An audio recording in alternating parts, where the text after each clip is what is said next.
Hello all. അപ്പം നമ്മൾ ഇന്ന് ഡാംസ് ആൻഡ് റിസർവോയേഴ്സ് ആണ് പഠിക്കാൻ പോകുന്നത്. ഹൈഡ്രോളിക്സ് ആൻഡ് ഇറിഗേഷൻ എന്ന ടോപ്പിക്കിനകത്താണ് ഡാംസ് ആൻഡ് റിസർവോയേഴ്സ് വരുന്നത്. ഓക്കെ, അപ്പം എന്താണ് ഡാംസ്? ഡാംസ് എന്ന് പറഞ്ഞാൽ എന്താണ്? നമ്മളിപ്പോൾ ഒരു റിവർ ഉണ്ടായിരിക്കും അല്ലേ? നമ്മുടെ റിവറിന് സപ്പോസ് നമ്മുടെ റിവറിന്റെ ഫ്ലോ എന്ന് പറയുന്നത് ഈ ഒരു ഡയറക്ഷനിലായിരിക്കാം. ഓക്കെ, റിവർ ഫ്ലോ എന്ന് പറയുന്നത് ഈ ഒരു ഡയറക്ഷനിലാണ്. അപ്പം ഈ റിവറിനെ എക്രോസ് ആയിട്ട് ഞാൻ കൺസ്ട്രക്ട് ചെയ്യുന്ന ഒരു ബാരിയർ. ഓക്കെ, ഞാൻ ഈ റിവറിനെ എക്രോസ് ആയിട്ട് എന്ത് ചെയ്യുന്നു? ഒരു ബാരിയർ കൺസ്ട്രക്ട് ചെയ്യുന്നു. ഓക്കെ, എന്തിനാണ് ഞാൻ ഈ ബാരിയർ കൺസ്ട്രക്ട് ചെയ്യുന്നത്? നമ്മുടെ ഈ ഒരു ഫ്ലോ ഓഫ് വാട്ടറിനെ ഇമ്പൗണ്ട് ചെയ്യാൻ, അതായത് അതിനെ സ്റ്റോർ ചെയ്യാനായിട്ട് അല്ലെങ്കിൽ വാട്ടറിനെ ഡൈവേർട്ട് ചെയ്യാനായിട്ടൊക്കെയാണ് ഞാൻ എന്ത് ചെയ്യുന്നത്? ഈ ബാരിയർ കൺസ്ട്രക്ട് ചെയ്യുന്നത്. അപ്പോൾ ആ ഒരു ബാരിയറിനെയാണ് ഞാൻ എന്ത് വിളിച്ചത്? ഡാംസ് എന്ന് വിളിക്കുന്നത്. ഓക്കെ, ഡാംസ് എന്ന് പറഞ്ഞാൽ എന്താണ്? ഡാംസ് എന്ന് പറഞ്ഞാൽ A dam is A barrier constructed across A dam is a barrier constructed across a river in order to create a reservoir for impounding water. എന്തിനാണ്? ഒരു റിസർവോയർ ക്രിയേറ്റ് ചെയ്യാനായിട്ട് ഞാൻ എന്താണ് റിവറിന് അക്രോസ് ആയിട്ട് കൺസ്ട്രക്ട് ചെയ്യുന്ന ഒരു ബാരിയർ ആണ് എന്ന് പറയുന്നത് ഡാംസ് എന്ന് പറയുന്നത്. ഓക്കെ, ആൻഡ് ഓർ ടു അല്ലെങ്കിൽ ഇതിന്റെ മറ്റൊരു ഫംഗ്ഷൻ എന്താണ്? Or to provide the facility for diverting the water from the river. എന്താണ്? റിവറിൽ നിന്നും വാട്ടർ എന്ത് ചെയ്യുക? ഡൈവേർട്ട് ചെയ്യാനായിട്ടുള്ള ഒരു ഫെസിലിറ്റി ആയിട്ട് നമുക്ക് ഡാംസിന് യൂസ് ചെയ്യാം. അല്ലെങ്കിൽ or to retain debris flowing in the river along the water. വാട്ടറിൽ അലോങ് ആയിട്ട് വാട്ടർ ഫ്ലോ ചെയ്യുമ്പോൾ അതിന്റെ കൂടെ പോകുന്ന ഡെബ്രിസിനെ റീറ്റെയിൻ ചെയ്യാനും നമുക്ക് എന്ത് ചെയ്യാം? ഡാംസ് കൺസ്ട്രക്ട് ചെയ്യാം. ഓക്കെ, അപ്പൊ ഇത് മൂന്നുമാണ് ഇതിന്റെ ഫങ്ഷൻസ് എന്ന് പറയുന്നത്. ഇനി നമ്മൾ നോക്കുന്നത് classification of dams. Okay, classification എന്ന് പറഞ്ഞാൽ നമുക്ക് പല രീതിയിൽ നമുക്ക് ഇതിനെ എന്ത് ചെയ്യാം? ക്ലാസിഫൈ ചെയ്യാം. ഡാമിനെ ക്ലാസിഫൈ ചെയ്യാം. ഒന്ന് അതിന്റെ ഫംഗ്ഷന്റെ ബേസിസിൽ ക്ലാസിഫൈ ചെയ്യാം. Hydraulic design, material of construction, structural design and size, ഇതിന്റെ എല്ലാം ബേസിൽ നമുക്ക് ക്ലാസിഫൈ ചെയ്യാം. അപ്പൊ നമ്മൾ ആദ്യം നോക്കുന്നത് classification of dams based on function ആണ്. ഫംഗ്ഷന്റെ ബേസിൽ എന്തൊക്കെ ക്ലാസിഫിക്കേഷൻ ആണ് ഉള്ളത്? അപ്പൊ മെയിൻ ആയിട്ട് 5 ക്ലാസിഫിക്കേഷൻ ആണ് ബേസ്ഡ് ഓൺ ഫംഗ്ഷൻ ഉള്ളത്. അതിൽ ഒന്നാമതെന്ന് പറഞ്ഞാൽ സ്റ്റോറേജ് ഡാം അല്ലെങ്കിൽ ഇമ്പൗണ്ടിങ് ഡാം. ആ പേര് തന്നെയുണ്ട്. സ്റ്റോറേജ് ഡാം എന്ന് പറഞ്ഞാൽ എന്താണ്? നമുക്ക് എന്ത് ചെയ്യാം? വാട്ടർ സ്റ്റോർ ചെയ്യാനായിട്ടുള്ള ഒരു റിസർവോയർ ക്രിയേറ്റ് ചെയ്യാനായിട്ടാണ് നമ്മൾ എന്ത് ചെയ്യുന്നത്? സ്റ്റോറേജ് ഡാം യൂസ് ചെയ്യുന്നത്. Okay, to create a reservoir to store water. എപ്പോഴാണ് വാട്ടർ സ്റ്റോർ ചെയ്യേണ്ടത്? During the period when the flow in the river is in excess of the demand. നമ്മുടെ ഡിമാൻഡിനെക്കാളും കൂടുതൽ എന്ത് ചെയ്യുന്നുണ്ട്? ആ റിവറിൽ എക്സസ് ഫ്ലോ ഉണ്ട്. അപ്പൊ ആ സമയത്ത് എന്ത് ചെയ്യാം? എനിക്ക് ആ വാട്ടറിനെ സ്റ്റോർ ചെയ്ത് ഒരു റിസർവോയർ ക്രിയേറ്റ് ചെയ്യാനാണ് ഞാൻ എന്ത് ചെയ്യുന്നത്? സ്റ്റോറേജ് ഡാം യൂസ് ചെയ്യുന്നത്. ഓക്കെ, എന്നിട്ട് ഈ സ്റ്റോർ ചെയ്യുന്ന വാട്ടർ നമുക്ക് എന്ത് ചെയ്യാം? പിന്നീട് എപ്പോഴാണോ demand exceeds the flow in the water, അതായത് റിവറിൽ വാട്ടർ ഫ്ലോ എന്ന് പറയുന്നത് കുറവാണ്, പക്ഷെ ഡിമാൻഡ് ഹൈ ആണ്, അങ്ങനെ ഒരു കേസിൽ നമുക്ക് എന്ത് ചെയ്യാം? ഈ ഒരു സ്റ്റോർ ചെയ്ത വാട്ടർ നമുക്ക് യൂസ് ചെയ്യാനായിട്ട് സാധിക്കും. അതിനെയാണ് നമ്മൾ എന്ത് വിളിക്കുന്നത്? സ്റ്റോറേജ് ഡാം അല്ലെങ്കിൽ ഇമ്പൗണ്ടിങ് ഡാം എന്ന് പറയുന്നത്. ഓക്കെ, ഇനി നമ്മൾ ഈ സ്റ്റോർ ചെയ്യുന്ന വാട്ടർ നമുക്ക് എന്തിനൊക്കെ യൂസ് ചെയ്യായിരിക്കും? ഇറിഗേഷൻ പർപ്പസിന് യൂസ് ചെയ്യാം. ഓക്കെ, ഇറിഗേഷൻ പർപ്പസിന് യൂസ് ചെയ്യാം. അതുപോലെ തന്നെ hydro electric power generation use ചെയ്യാം. വാട്ടർ സപ്ലൈ ആയിട്ടും നമുക്ക് എന്ത് ചെയ്യാം? ഈ സ്റ്റോർ ചെയ്തേക്കുന്ന വാട്ടറിന് നമുക്ക് യൂസ് ചെയ്യാനായിട്ട് പറ്റും. അടുത്ത് വരുന്നത് ഡീറ്റൻഷൻ ഡാം. ഡീറ്റൻഷൻ ഡാം എന്ന് പറഞ്ഞാൽ അതിലും ആ പേര് തന്നെ ഉണ്ട്, എന്തോ ഡീറ്റെയിൻ ചെയ്യാനാണ് അല്ലെ. ഡീറ്റെയിൻ മീൻസ് ടെമ്പററി ആയിട്ട് നമുക്ക് എന്ത് ചെയ്യാം? നമ്മുടെ ഫ്ലഡ് വാട്ടർ, റിവറിലുള്ള ഫ്ലഡ് വാട്ടർ, ഫ്ലഡിന്റെ സമയത്ത് കൂടുതൽ എക്സസ് വാട്ടറിൽ വരുന്നത്. സോ ആ ഫ്ലഡ് വാട്ടറിനെ മുഴുവനായിട്ടോ അല്ലെങ്കിൽ അതിന്റെ ഒരു പാർട്ടോ നമുക്ക് ടെമ്പററി ആയിട്ട് ഡീറ്റെയിൻ ചെയ്യാനാണ് ഞാൻ എന്ത് യൂസ് ചെയ്യുന്നത്? ഡീറ്റൻഷൻ ഡാം യൂസ് ചെയ്യുന്നത്. ഓക്കെ, പിന്നെ എന്ത് ചെയ്യാം? നമുക്ക് ഇതിനെ ഗ്രാജുവലി നമുക്ക് ഈ ഒരു സ്റ്റോർ ചെയ്ത വാട്ടറിനെ കൺട്രോൾഡ് റേറ്റിൽ റിലീസ് ചെയ്ത് കഴിഞ്ഞാൽ നമുക്ക് എന്ത് ചെയ്യാം? അതിനെ നമുക്ക് സേഫ് ആയിട്ട് യൂസ് ചെയ്യാനായിട്ട് സാധിക്കും. ഈ ഒരു ഫ്ലഡ് വാട്ടറിനെ യൂസ് ചെയ്യാനായിട്ട് സാധിക്കും വിത്തൗട്ട് എനി ഡാമേജ്. ഓക്കെ, അപ്പൊ ഡീറ്റൻഷൻ ഡാം എന്ന് പറഞ്ഞാൽ it is constructed to temporarily detain all or part of the flood waters of a river. എന്താണ്? ആ ഒരു റിവറിലെ ഫ്ലഡ് വാട്ടറിന്റെ ഒരു പാർട്ട് അല്ലെങ്കിൽ മുഴുവനും എന്ത് ചെയ്യാം? ടെമ്പററി ആയിട്ട് നമുക്ക് എന്ത് ചെയ്യാം? ഡീറ്റെയിൻ ചെയ്യാം. Okay, and to gradually release the stored water at controlled rate. നമുക്ക് എന്ത് ചെയ്യാം? കൺട്രോൾഡ് റേറ്റിൽ ആ സ്റ്റോർഡ് വാട്ടർ എന്ത് ചെയ്യാം? ഗ്രാജുവലി റിലീസ് ചെയ്യാം.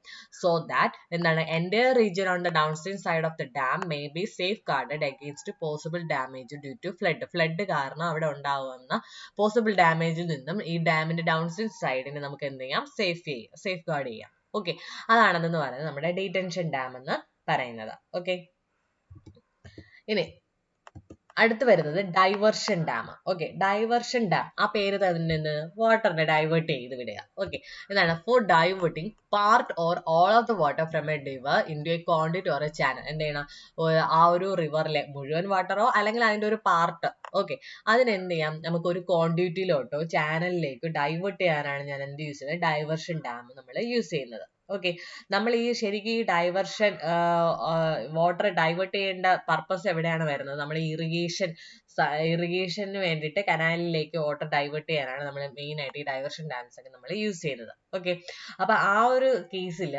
ഇറിഗേഷന് വേണ്ടിയിട്ടാണ് ഞാൻ യൂസ് ചെയ്തെങ്കിൽ നമുക്ക് അവിടെ ഡാം തന്നെ കൺസ്ട്രക്ട് ചെയ്യണമെന്നില്ല, നമുക്കൊരു വിയർ ആയാലും യൂസ് ചെയ്യാം. അതിനെയാണ് നമ്മൾ എന്ത് വിളിച്ചത്, ഡൈവേർഷൻ വിയർ എന്ന് വിളിക്കുന്നത്. Okay, for the purpose of diversion of water from a river into an irrigation canal a weir is constructed across a river which is known as diversion wear.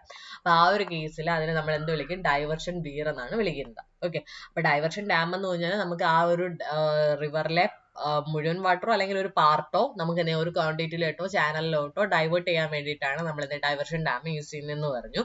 And ഈ diversion dam തന്നെ നമ്മൾ ഈ ഒരു irrigation പർപ്പസിന് വേണ്ടിയിട്ട് കനാലിലേക്ക് water divert ചെയ്യാനാണെങ്കിൽ നമുക്ക് എന്ത് ചെയ്യാം, ഡാം തന്നെ കൺസ്ട്രക്ട് ചെയ്യണമെന്നില്ല, പകരം വിയർ കൺസ്ട്രക്ട് ചെയ്യാം. അങ്ങനെയുള്ള കേസിൽ അതിനെ വിളിക്കുന്നതാണ് ഡൈവേർഷൻ വിയർ.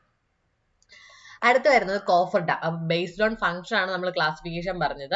കോഫർ ഡാം എന്ന് പറഞ്ഞാൽ ടെമ്പററി ഡാം ആണ്. ഓക്കെ, കോഫർ ഡാം എന്ന് പറഞ്ഞാൽ ഒരു ടെമ്പററി ഡാം ആണ്.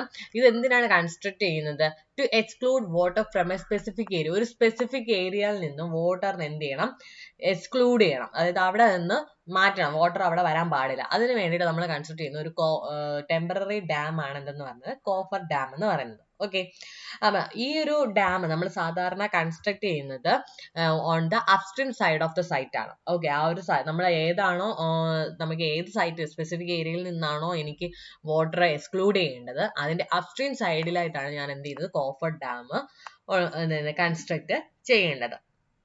ഓക്കെ, ഇത് it also behaves as A diversion dam. ഇതെന്ന് പറയുന്നത് ഒരു ഡൈവേർഷൻ ഡാം ആയിട്ടും എന്ത് ചെയ്യും, ബിഹേവ് ചെയ്യും. ഇനി ലാസ്റ്റ് വരുന്നത് debris dam. Okay, based on function നമ്മൾ ക്ലാസിഫൈ ചെയ്യുകയാണ്. അതിൽ ലാസ്റ്റ് വരുന്നതാണ് ഡെബ്രിസ് ഡാം ആണ്. ഡെബ്രിസ് ഡാം എന്ന് പറഞ്ഞാൽ എന്തിനാണ്, ആ പേര് തന്നെ ഉണ്ട്, എന്താണ്, to catch and retain debris അല്ലെങ്കിൽ silt flowing along with water in river. റിവറിലെ വാട്ടറിനെ അലോങ് ആയിട്ട് എന്ത് ചെയ്യുന്നു, സിൽറ്റ് അല്ലെങ്കിൽ ഡെബ്രിസ് ഒക്കെ എന്ത് ചെയ്യുന്നു, പോകുന്നതിനെ അതിനെ റീറ്റെയിൻ ചെയ്യുക അല്ലെങ്കിൽ ക്യാച്ച് ചെയ്യുക, അതേപോലെ റീറ്റെയിൻ ചെയ്യുക, ഡെബ്രിസിനെയൊക്കെ റീറ്റെയിൻ ചെയ്യുക. അതാണ് ഈ ഡെബ്രിസ് ഡാമിന്റെ ഫംഗ്ഷൻ എന്ന് പറഞ്ഞാൽ. അപ്പൊ ഇതാണ് classification of dams based on function. ഇനി അടുത്ത് വരുന്നത് ബേസ്ഡ് ഓൺ ഹൈഡ്രോളിക് ഡിസൈൻ നമുക്ക് എങ്ങനെ ഡാംസിനെ ക്ലാസിഫൈ ചെയ്യാം. നമുക്ക് മെയിൻ ആയിട്ട് രണ്ടായിട്ട് ക്ലാസിഫൈ ചെയ്യാം. ഒന്നെന്ന് പറയുന്നത് ഓവർഫ്ലോ ഡാം അല്ലെങ്കിൽ ഓവർഫോൾ ഡാം. ഓക്കെ, ഓവർഫ്ലോ അല്ലെങ്കിൽ ഓവർഫോൾ ഡാം ഒന്നെന്ന് പറയുന്നത്. ഓക്കെ, ഇതെന്ന് എന്താണ്, it is A type of dam. an overflow dam is a type of dam constructed with a crest. അതിലെന്തുണ്ട്, ഒരു ക്രസ്റ്റ് ഉണ്ട്, to permit the overflow of surplus water which cannot be retained in the reservoir. റിസർവോയറിൽ retain ചെയ്യാൻ പറ്റാത്ത surplus വാട്ടറിനെ എന്താണ് overflow ചെയ്യാൻ വേണ്ടി permit ചെയ്യാനായിട്ട് എന്തുണ്ട്, ഒരു ക്രസ്റ്റ് പ്രൊവൈഡ് ചെയ്യുന്നുണ്ട്. ഓക്കെ, അതിനെയാണ് ഞാൻ എന്ത് വിളിക്കുന്നത്, ഓവർഫ്ലോ ഡാം എന്ന് പറയുന്നത്.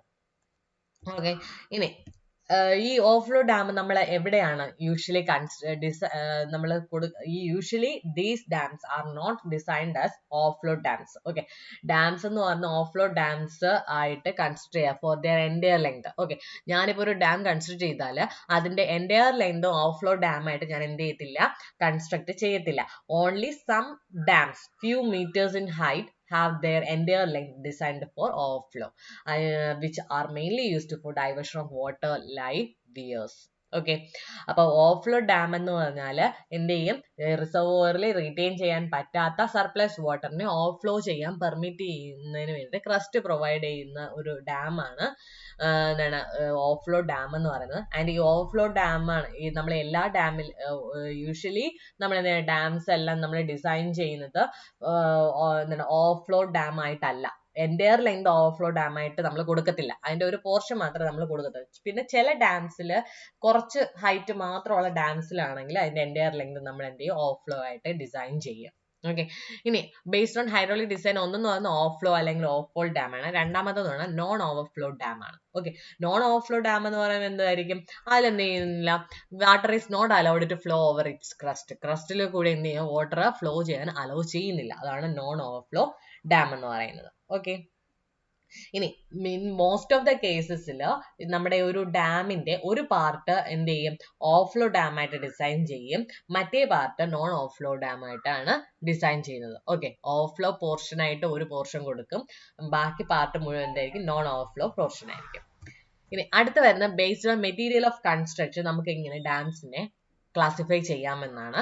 അതിൽ ഫസ്റ്റ് വരുന്നത് rigid dam. Okay. Based on material of construction ആണ്. ഓക്കെ. റിജിഡ് ഡാം എന്ന് പറയുന്നത് എന്താണ്, നമ്മുടെ dam which is constructed with rigid materials. Rigid materials അതായത് കോൺക്രീറ്റ്, മേസൺട്രി, സ്റ്റീൽ അല്ലെങ്കിൽ ടിമ്പർ ഇതുപോലുള്ള റിജിഡ് മെറ്റീരിയൽസ് കൊണ്ട് കൺസ്ട്രക്ട് ചെയ്യുന്ന ഡാം ആണെന്ന് പറഞ്ഞാൽ റിജിഡ് ഡാം എന്ന് പറയുന്നത്. ഓക്കെ. നമ്മുടെ ഫക്ര ഡാം. ഓക്കെ. ഫക്ര ഡാം എന്ന് പറയുന്ന ഒരു കോൺക്രീറ്റ് ഡാം ആണ്. ആൻഡ് റാണ പ്രതാപ് സാഗർ ഡാം എന്ന് പറയുന്ന ഒരു സ്റ്റോൺ മേസൺട്രി ഡാം ആണ്. ഓക്കെ. ഇതൊക്കെയാണ് നമ്മുടെ ഇന്ത്യയിലുള്ള റിജിഡ് ഡാംസ് എന്ന് പറയുന്നത്. അപ്പൊ ഇന്ത്യയിലെ റിജിഡ് ഡാംസ് ഏതൊക്കെയാണ്? ഫക്ര ഡാം അതെന്ന് പറയുന്ന ഒരു കോൺക്രീറ്റ് ഡാം ആയിരുന്നു. റാണ പ്രതാപ് സാഗർ ഡാം എന്ന് പറയുന്നത് സ്റ്റോൺ മേസൺട്രി ഡാം ആണ്. ഇത് രണ്ടൊന്നാണ് ഇന്ത്യയിലെ റിജിഡ് ഡാംസിന് examples ആണ്. Okay. Earlier, stone masonry was commonly used for the construction of dams. ഡാംസിന്റെ കൺസ്ട്രക്ഷന് സ്റ്റോൺ മേസൺട്രി ആയിരുന്നു ആദ്യമൊക്കെ യൂസ് ചെയ്തുകൊണ്ടിരുന്നത്. പക്ഷെ ഇപ്പോൾ അതെല്ലാം എന്ത് ചെയ്യുന്നു, കോൺക്രീറ്റ് ആയിട്ട് റീപ്ലേസ് ചെയ്തിട്ടുണ്ട്. Okay.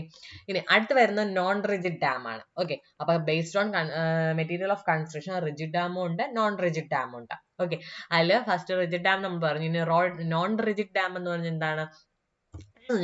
It is a type of dam which is constructed with the non-rigid materials. Non-rigid materials ആയിട്ടുള്ള മെറ്റീരിയൽ കൊണ്ട് കൺസ്ട്രക്ട് ചെയ്യുന്ന ഡാം ആണ് നോൺ റിജിഡ് ഡാം. അപ്പൊ ഈ നോൺ റിജിഡ് മെറ്റീരിയൽ എന്ന് പറയുമ്പോൾ ഏതൊക്കെ വരും? അതിന് എക്സാമ്പിൾ ആയിട്ട് വരുന്നത് earth dam, rock fill composite dam, ഇതൊക്കെയാണ് എന്ന് പറയുന്നത് നോൺ റിജിഡ് ഡാമിന് എക്സാമ്പിൾ. അപ്പൊ നോൺ റിജിഡ് മെറ്റീരിയൽ ആയിട്ടുള്ള എർത്ത്, റോക്ക് ഫിൽ ഇതൊക്കെ കൊണ്ട് ഉണ്ടാക്കുന്നതാണ് നോൺ റിജിഡ് ഡാം എന്ന് പറയുന്നത്. ഓക്കെ. ഇനി ഈ എർത്ത് ഡാം എന്തുകൊണ്ടാണ് ഉണ്ടാക്കുന്നതെന്ന് അറിയാവോ? An earth dam is constructed with a gravel, sand, silt and clay. എന്താണ്? ഗ്രാവല്, സാൻഡ്, സിൽറ്റ്, ക്ലേ ഇതുകൊണ്ടാണ് ഒരു എർത്ത് ഡാം കൺസ്ട്രക്ട് ചെയ്യുന്നത്. ഇനി ഒരു rock fill dam consist of fragmental rock material. എന്താണ് റോക്ക് ഫിൽ ഡാം? ആ പേര് തന്നെ ഉണ്ട്, ഫ്രാഗ്മെന്റഡ് ആയിട്ടുള്ള റോക്ക് മെറ്റീരിയൽ കൊണ്ടാണ് കൺസ്ട്രക്ട് ചെയ്യുന്നത്. Supporting a water type membrane on the upstream face. ഇനി റോക്ക് ഫിൽ കോമ്പോസിറ്റ് ഡാം ആണെങ്കിൽ എന്താണ് consist of a rock fill on the downstream side. Downstream സൈഡിൽ റോക്ക് ഫിൽ ആയിരിക്കും and earth fill on the upstream side. അതാണ് rock fill composite. Okay. Rock fill composite എന്ന് പറയുമ്പോൾ down സ്ട്രീമിൽ rock ഫില്ലും അപ്സ്ട്രീമിൽ എന്താണ് earth ഫില്ലും ആയിരിക്കും. Okay. ഇനി അടുത്ത് വരുന്നത് ബേസ്ഡ് ഓൺ സ്ട്രക്ചറൽ ബിഹേവിയർ നമുക്ക് എങ്ങനെ ഡാംസിനെ ക്ലാസിഫൈ ചെയ്യാവുന്നതാണ്. ഓക്കെ. അതിൽ ഫസ്റ്റ് വരുന്നത് ഗ്രാവിറ്റി ഡാം. എന്താണ് ഗ്രാവിറ്റി ഡാം?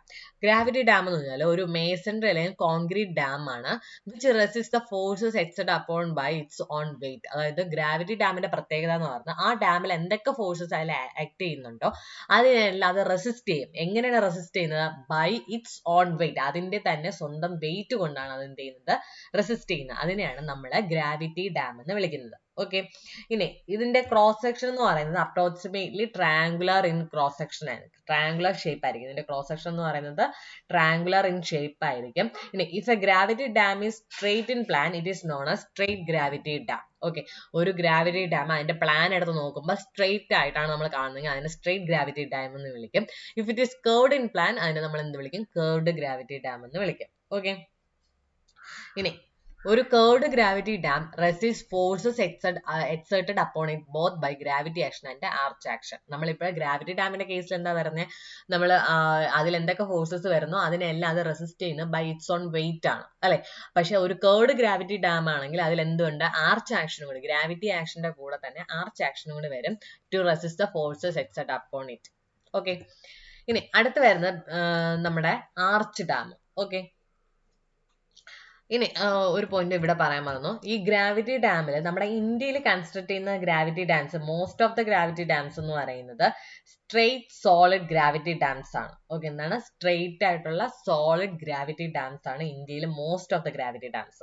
അപ്പൊ അതിനൊരു എക്സാമ്പിൾ എന്ന് പറഞ്ഞാൽ ഫക്ര ഡാം ആണ് കേട്ടോ. അത് എവിടെയെങ്കിലും നോട്ട് ചെയ്ത് വെക്കുക. ഇന്ത്യയിലെ most of the gravity dams ഇന്ത്യയിൽ കൺസ്ട്രക്ട് ചെയ്തിട്ടുള്ളതാണ് സ്ട്രെയിറ്റ് സോളിഡ് ഗ്രാവിറ്റി ഡാംസ് ആണ്. ആൻഡ് അതിന്റെ എക്സാമ്പിൾ എന്ന് പറയുന്നത് ഫക്ര ഡാം. ഓക്കെ, അടുത്ത് വരുന്നത് ആർച്ച് ഡാം. ആർച്ച് ഡാം എന്ന് പറഞ്ഞാൽ എന്താണ്?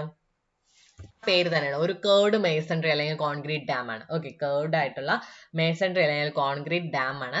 അതിന്റെ കോൺവെക്സ് എന്ന് പറയുന്നത് upstream side which resist the forces exerted upon it mainly by arch action. Arch dam ആകുമ്പോൾ ആർച്ച് ആക്ഷൻ വെച്ചിട്ടാണ് എന്ത് ചെയ്യുന്നത്, അതിൽ വരുന്ന ഫോഴ്സസ് ഒക്കെ അത് റെസിസ്റ്റ് ചെയ്യുന്നത്. അതിന്റെ കോൺവെക്സ് എന്ന് പറയുന്നത് എവിടെയാണ്? അപ്സ്ട്രീം സൈഡിലായിട്ടാണ് വരുന്നത്. Okay, the best or most economical center angle in an arch dam is the one whose value is equal to 133 degree 34 minute at a mid height in the constant radius dam. Okay, അതായത് നമ്മുടെ most economical central angle ഒരു arch dam അല്ലേ, arch ഡാമിൽ അതിലൊരു central angle വരുമല്ലോ, അത് most economical ആവണം എന്നുണ്ടെങ്കിൽ ആ ആംഗിൾ എത്ര ആയിരിക്കണം? It is 133 degree 34 minute. ഏതിന്റെ കേസിലാണ് വരുന്നത്? ഒരു കോൺസ്റ്റന്റ് റേഡിയസ് ഡാമിൽ, അതിന്റെ മിഡ് ഹൈറ്റിൽ കോൺസ്റ്റന്റ് റേഡിയസ് ഡാം ആണെങ്കിൽ അതിലെ ആംഗിൾ എന്ന് പറയുന്നത് ഈ ആംഗിൾ ആണെങ്കിൽ അത് മോസ്റ്റ് എക്കണോമിക്കൽ ആയിരിക്കും. ഓക്കെ, ഇനി നമ്മുടെ ഇന്ത്യയിലെ ആർച്ച് ഡാമിന് ഒരു എക്സാമ്പിൾ എന്ന് പറയുന്നത് നമ്മുടെ ഇടുക്കി ഡാം ആണ്. Okay, Idukki dam is an example of arch dam in India. Okay, ഇനി അതുപോലെ തന്നെ ഈ സിമ്പിൾ ആർച്ച് ഡാംസിനെ നമുക്ക് വീണ്ടും മൂന്നായിട്ട് തിരിക്കാം അതിന്റെ ഷേപ്പ് വെച്ചിട്ട്. ഒന്നെന്ന് പറഞ്ഞാൽ കോൺസ്റ്റന്റ് റേഡിയസ് ആർച്ച് ഡാം ഉണ്ട്, വേരിയബിൾ റേഡിയസ് ആർച്ച് ഡാം ഉണ്ട്, കോൺസ്റ്റന്റ് ആംഗിൾ ആർച്ച് ഡാംസ് ഉണ്ട്. ഓക്കെ, അപ്പൊ ഇതൊന്ന് ഓർത്ത് വെക്കുക. എന്തെങ്കിലും കോൺസ്റ്റന്റ് റേഡിയസ് ആർച്ച് ഡാം ഉണ്ട്, വേരിയബിൾ റേഡിയസ് ആർച്ച് ഡാം ഉണ്ട്, കോൺസ്റ്റന്റ് ആംഗിൾ ആർച്ച് ഡാം ഉണ്ട്. അതിൽ നമ്മൾ ഈ കോൺസ്റ്റന്റ് റേഡിയസ് ഡാമിന്റെ കേസിലാണ് നമ്മൾ പറഞ്ഞത് അതിന്റെ സെൻട്രൽ ആംഗിൾ 133 degree 34 minute ആയിരുന്നാൽ, അതായത് അറ്റ് മിഡ് ഹൈറ്റ് ആണെങ്കിൽ അതെന്തായിരിക്കും? മോസ്റ്റ് എക്കണോമിക്കൽ സെൻട്രൽ ആംഗിൾ ആയിരിക്കും. ആൻഡ് ഇൻ കോൺസ്റ്റന്റ് ആംഗിൾ ഡാമിലാണെങ്കിലും 130 degree 34 minute തന്നെയാണ് കേട്ടോ. കോൺസ്റ്റന്റ് ആംഗിളിലാണെങ്കിലും കോൺസ്റ്റന്റ് റേഡിയസ് ഡാമിലാണെങ്കിലും ഈ വാല്യൂ തന്നെയാണ് വരുന്നത്. പക്ഷെ വേരിയബിൾ റേഡിയസ് ആർച്ച് ഡാംസിന് ഈ വാല്യൂ അല്ല. ഓക്കെ, ഇനി അടുത്ത് വരുന്നത് ബട്ട്രസ് ഡാം. ബട്ട്രസ് ഡാം എന്ന് പറഞ്ഞാൽ എന്താ നോക്കാം. ഇറ്റ് കൺസിസ്റ്റ് ഓഫ്, ബട്ട്രസ് ഡാം എന്ന് പറഞ്ഞാൽ it consist of A water retaining sloping membrane. എന്താണ്? വാട്ടറിനെ റീറ്റെയിൻ ചെയ്യുന്നതിനായിട്ട് എന്തെങ്കിലും ഒരു സ്ലോപ്പിംഗ് മെംബ്രെയിൻ ഉണ്ട്, അല്ലെങ്കിൽ അതിനെ വിളിക്കുന്ന മറ്റൊരു പേരാണ് ഡെക്ക്. ആ ഡെക്ക് എവിടെയാണ് വരുന്നത്? അപ്സ്ട്രീം സൈഡിലാണ് വരുന്നത്. അതെന്ന് പറയുന്നത് which are generally in the form of equally spaced triangular reinforced concrete slab. Equally space ചെയ്തിട്ടുള്ള ട്രയാങ്കുലർ ഷേപ്പിലുള്ള റീഇൻഫോഴ്സ്ഡ് കോൺക്രീറ്റ് സ്ലാബ് ആണ് ഇതിൽ വരുന്നത്, ഈ ഒരു ഡെക്ക് ആയിട്ട് വരുന്നത്. ഓക്കെ, അപ്പൊ ബട്ട്രസ് ഡാം എന്ന് പറഞ്ഞാൽ എന്താണ്? ഒരു വാട്ടർ റീറ്റെയിനിങ് സ്ലോപ്പിംഗ് മെംബ്രെയിൻ ഉണ്ട് അല്ലെങ്കിൽ ഡെക്ക് ഉണ്ട്. എവിടെയാണെന്ന് വരുന്നത്? അപ്സ്ട്രീം സൈഡിലാണ്. ആൻഡ് അത് എങ്ങനെയാണ് ഇരിക്കുന്നത്? ഈക്വലി സ്പേസ്ഡ് ആയിട്ടുള്ള ട്രയാങ്കുലർ റീഇൻഫോഴ്സ്ഡ് കോൺക്രീറ്റ് സ്ലാബ് ആണ്. ഓക്കെ, ഇനി അടുത്ത് വരുന്നത് എംബാക്ക്മെന്റ് ഡാം. എംബാക്ക്മെന്റ് ഡാമിൽ ഒരു പോയിന്റ് പഠിച്ചാൽ മതി. It is A non rigid dam. Embankment dam എന്ന് പറയുന്നതാണ് നോൺ റിജിഡ് ഡാം ആണ്. അതായത് നോൺ റിജിഡ് ആയിട്ടുള്ള മെറ്റീരിയൽ കൊണ്ടാണ് അത് ഉണ്ടാക്കിയിരിക്കുന്നത്. Okay, which resist the forces exerted upon it mainly by its shear strength. അതിന്റെ ഷിയർ സ്ട്രെങ്ത് വെച്ചിട്ടാണ് ഈ എംബാക്ക്മെന്റ് ഡാം എന്ന് പറയുന്നത് അതിൽ വരുന്ന ഫോഴ്സസിനെല്ലാം റെസിസ്റ്റ് ചെയ്യുന്നത്. ഓക്കെ, അപ്പൊ ഇതാണ് ബേസ്ഡ് ഓൺ സ്ട്രക്ചറൽ ബിഹേവിയർ നമ്മുടെ ഡാമിന്റെ ക്ലാസിഫിക്കേഷൻ. അപ്പൊ ക്ലാസിഫിക്കേഷൻ ഇവിടെ കഴിഞ്ഞു. ഇനി അടുത്ത് നമുക്ക് നോക്കാനുള്ള factors governing selection of type of dam. Okay, നമ്മള് ഏത് ടൈപ്പ് ഡാം എവിടെയൊക്കെ യൂസ് ചെയ്യണം, അതിന് എന്തൊക്കെ ഫാക്ടേഴ്സ് നമ്മൾ ഗവേൺ ചെയ്യുന്നുണ്ട്. അതിൽ ഫസ്റ്റ് ഫാക്ടർ വരുന്നത് ആ ഒരു ടോപ്പോഗ്രഫി അല്ലെങ്കിൽ വാലി ഷേപ്പ്. ഓക്കെ, നമ്മൾ ഡാം സെലക്ട് ചെയ്യുമ്പോൾ ഏത് ഡാമാണോ നമ്മൾ അവിടെ കൊടുക്കേണ്ടതെന്ന് തീരുമാനിക്കുന്നത് എന്താണ്? അവിടുത്തെ ടോപ്പോഗ്രഫിയും വാലി ഷേപ്പും ഒരു ഫാക്ടറാണ്. അതായത് നമ്മുടെ narrow V shaped valley with sound rock in abutments ആണെങ്കിൽ നമുക്ക് സ്യൂട്ടബിൾ ആയിട്ടുള്ള ഡാം ഏതാണെന്ന് ചോദിച്ചാൽ ആർച്ച് ഡാം ആണ്. ഇനി നാരോ അല്ലെങ്കിൽ moderately wide U shaped valley ആണ് വിത്ത് സൗണ്ട് റോക്ക് ഫൗണ്ടേഷൻ ആണെങ്കിലോ അവിടെ സ്യൂട്ടബിൾ ആയിട്ട് വരുന്നത് ഗ്രാവിറ്റി ഡാം അല്ലെങ്കിൽ ബട്ട്രസ് ഡാം ആണ് സ്യൂട്ടബിൾ ഡാം എന്ന് പറഞ്ഞാൽ. ഇനി ഒരു വൈഡ് വാലി ആണ് with foundation soil material to a considerable depth ആണെങ്കിൽ അവിടെ വരുന്നത് എംബാക്ക്മെന്റ് ഡാം ആണ് സ്യൂട്ടബിൾ ഡാം ആയിട്ട് വരുന്നത്. ഓക്കെ, ഇനി വരുന്ന ഫാക്ടേഴ്സ് എന്തൊക്കെയാണ്? നമ്മൾ ഒരു ഡാം സെലക്ട് ചെയ്യാനായിട്ട് നമ്മൾ എന്തൊക്കെ ഫാക്ടേഴ്സ് കൺസിഡർ ചെയ്യുന്നത്? ഒന്ന് നമ്മൾ പറഞ്ഞു ടോപ്പോഗ്രഫി അല്ലെങ്കിൽ വാലി ഷേപ്പ്. പിന്നെ വരുന്ന foundation condition at the dam site. Dam സൈറ്റിലുള്ള ഫൗണ്ടേഷൻ കണ്ടീഷൻ. അതായത് ഫൗണ്ടേഷൻ കണ്ടീഷൻ എന്ന് പറഞ്ഞ എന്തായിരിക്കും? നമ്മുടെ ആ ഒരു സൈറ്റിലെ ജിയോളജിക്കൽ ക്യാരക്ടർ, പിന്നെ തിക്നെസ് ഓഫ് സ്ട്രാറ്റ, അതിന്റെ ഇൻക്ലിനേഷൻ, പെർമിയബിലിറ്റി, പിന്നെ ആ ഒരു അണ്ടർലൈൻ സ്ട്രാറ്റയുടെ റിലേഷൻ, ഇതെല്ലാം എന്താണ് ഈ ഫൗണ്ടേഷൻ കണ്ടീഷനകത്ത് വരും. ഓക്കെ, ഇതിനെ നമ്മൾ തറോ ആയിട്ട് ഇൻവെസ്റ്റിഗേറ്റ് ചെയ്യണം. കാരണം നമ്മുടെ as all the forces acting on a dam including its weight are transmitted to the foundation. നമ്മുടെ ഫൗണ്ടേഷനിലേക്കല്ലേ എല്ലാ വെയിറ്റും ട്രാൻസ്മിറ്റ് ചെയ്യുന്നത്. സോ ഫൗണ്ടേഷൻ കണ്ടീഷൻസ് നമ്മൾ എന്ത് ചെയ്യണം, നമ്മൾ തറോ ആയിട്ട് പഠിച്ചിരിക്കണം. ഇനി common types of foundations are encountered എന്ന് പറയുന്നത് ഗുഡ് റോക്കി ഫൗണ്ടേഷൻ ഉണ്ട്, പിന്നെ gravel and coarse sand foundation ഉണ്ട്, silt and fine sand foundation ഉണ്ട്, ക്ലേ ഫൗണ്ടേഷൻ ഉണ്ട്, നോൺ യൂണിഫോം ഫൗണ്ടേഷൻ ഉണ്ട്. ഓക്കെ, അതൊന്നും വേണ്ട, ജസ്റ്റ് ഇത്ര അറിഞ്ഞില്ല, ആ ഒരു ഫാക്ടർ ഇതാന്ന് മാത്രം അറിഞ്ഞാൽ മതി. ഫൗണ്ടേഷൻ കണ്ടീഷൻ എടുത്ത് ഡാംസ്. അടുത്ത് വരുന്ന type of construction material available. നമ്മൾ ആ ഡാമിന്റെ അടുത്ത് തന്നെ നമുക്ക് ഏതാണ് കൺസ്ട്രക്ഷൻ മെറ്റീരിയൽ പെട്ടെന്ന് കിട്ടാൻ എളുപ്പം, അതനുസരിച്ചായിരിക്കും നമ്മൾ ആ ഡാം കൺസ്ട്രക്ട് ചെയ്യുന്നത്. ഓക്കെ, നമ്മുടെ ലോക്കലി അവൈലബിൾ ആയിട്ടുള്ള മെറ്റീരിയൽ കൊണ്ട് നമ്മൾ കൺസ്ട്രക്ട് ചെയ്യുന്ന ഡാം ആയിരിക്കും കൂടുതൽ എക്കണോമിക്കൽ. കാരണം എന്താണ്, അവിടെ ട്രാൻസ്പോർട്ടേഷൻ കോസ്റ്റ് ഒക്കെ വളരെ കുറവായിരിക്കും. അടുത്ത് വരുന്നത് size, type and location of spillway. Okay, അപ്പോൾ ഇതെങ്ങനെയാണ്, നമ്മളിപ്പോൾ ലാർജ് സ്പില്ലാണ് നമുക്ക് പ്രൊവൈഡ് ചെയ്യേണ്ടതായിട്ട് വരുന്നതെന്ന് വയ്ക്കാം. അങ്ങനെയാണെങ്കിൽ generally spillway and dam are combined into one structure. സ്പിൽവേയും ഡാമും എന്തെയും ഒരു സ്ട്രക്ചർ ആയിട്ട് നമ്മൾ എന്ത് ചെയ്യും, കമ്പൈൻ ചെയ്യും. ലാർജ് സ്പിൽവേ ആണ് നമുക്ക് പ്രൊവൈഡ് ചെയ്യേണ്ടത് എന്നുണ്ടെങ്കിൽ. അപ്പൊ അങ്ങനത്തെ കേസിൽ നമുക്ക് എന്ത് ചെയ്യാം, concrete dam with overflow and non overflow sections ആണ് നമ്മൾ ആ ഒരു കേസിൽ യൂസ് ചെയ്യുന്നത്. അപ്പൊ ഏത് കേസാണ്, നമ്മുടെ സ്പിൽവേ എന്ന് പറഞ്ഞാൽ ലാർജ് ആണ് നമുക്ക് പ്രൊവൈഡ് ചെയ്യേണ്ടതെങ്കിൽ സ്പിൽവേയും ഡാമും കൂടി കമ്പൈൻ ചെയ്ത് ഒറ്റ സ്ട്രക്ചർ ആയിട്ടാണ് നമ്മൾ കൊടുക്കുന്നത്. അപ്പൊ ആ കേസിൽ നമ്മൾ concrete dam with overflow and non overflow sections ആണ് നമ്മൾ അഡോപ്റ്റ് ചെയ്യുന്നത്. ഓക്കെ, ഇനി നമുക്ക് സ്മോൾ സ്പിൽവേ മതി എന്നുണ്ടെങ്കിൽ എന്താണ്, then even in narrow dam site the choice may be in favour of earth fill അല്ലെങ്കിൽ rock fill dam. Narrow dam site ആണെങ്കിൽ സ്പിൽവേ സ്മോൾ ആണ്, നാരോ ഡാം സൈറ്റ് ആണെങ്കിൽ നമ്മൾ അവിടെ ഏത് യൂസ് ചെയ്യും, എർത്ത് ഫിൽ അല്ലെങ്കിൽ റോക്ക് ഫിൽ ഡാംസ് നമ്മൾ യൂസ് ചെയ്യും. ഓക്കെ, അടുത്ത് വരുന്ന ഒരു ഫാക്ടർ എന്ന് പറയുന്നത്, if a dam is to be constructed in area that is subject to earth shock. Earth shock ഒക്കെ ഉണ്ടാകുന്ന ഒരു സ്ഥലത്താണ് ഞാൻ എന്ത് ചെയ്യുന്നത്, ഡാം കൺസ്ട്രക്ട് ചെയ്യാൻ പോകുന്നത്. അങ്ങനെയാണെങ്കിൽ ഞാൻ അവിടെ ഏത് ഡാം കൺസ്ട്രക്ട് ചെയ്യണം, earth fill and concrete gravity dam ആണ് ഞാൻ അവിടെ സ്യൂട്ടബിൾ ആയിട്ട് വരുന്ന ഡാം എന്ന് പറയുന്നത്. പിന്നെ ഒരു ഫാക്ടർ എന്ന് പറഞ്ഞാൽ overall cost of construction and cost of maintenance. ഇത് ഇത്രയും ഫാക്ടേഴ്സ് ആണ് നമ്മൾ ഏത് ഡാം സെലക്ട് ചെയ്യണം എന്നുള്ളതിനെ എന്ത് ചെയ്യുന്നത്, തീരുമാനിക്കുന്നത്. ഇനി ഡാം ഈസ് ഓഫൺ ലൊക്കേറ്റഡ്. ഇനി ഒരു പോയിന്റ് പഠിക്കാനുള്ളത്, ഡാം എന്ന് പറയുന്നത് നമ്മൾ എപ്പോഴും ലൊക്കേറ്റ് ചെയ്യുന്നത് രണ്ട് റിവേഴ്സിന്റെ കോൺഫ്ലുവൻസ് പോയിന്റ്, അതായത് അതിന്റെ രണ്ട് റിവേഴ്സ് സംഗമിക്കുന്ന ആ ഒരു പോയിന്റ്, അതിന്റെ ഡൗൺ സ്ട്രീം സൈഡിൽ. Okay, dam is often located on the down stream of the confluence of two reverse. അതുകൊണ്ട് എന്താണ് ഒരു അഡ്വാൻറ്റേജ് എന്ന് പറയുന്നത്, ആ നമുക്ക് കൂടുതൽ ലാർജ് സ്റ്റോറേജ് കപ്പാസിറ്റി നമുക്ക് പ്രൊവൈഡ് ചെയ്യാനായിട്ട് പറ്റും. അതാണ് നമ്മൾ എന്താ രണ്ട് റിവേഴ്സിന്റെ സംഗമത്തിന്റെ ഡൗൺ സ്ട്രീം സൈഡിലായിട്ട് നമ്മൾ ഡാം കൊടുക്കുന്നത്. ഓക്കെ, അപ്പോൾ ഇത്രയേ ഉള്ളൂ നമ്മുടെ factors governing selection type of dam. ഇനി ബാക്കി നമുക്ക് അടുത്ത ക്ലാസ്സിൽ നോക്കാം. ഈ ഡാംസ് ആൻഡ് റിസർവേഴ്സ് എന്നുള്ള ചാപ്റ്റർ കഴിഞ്ഞിട്ടില്ല, ഇനിയും ഉണ്ട്. അപ്പോൾ ബാക്കി നമുക്ക് അടുത്ത ക്ലാസ്സിൽ നോക്കാം. Thank you.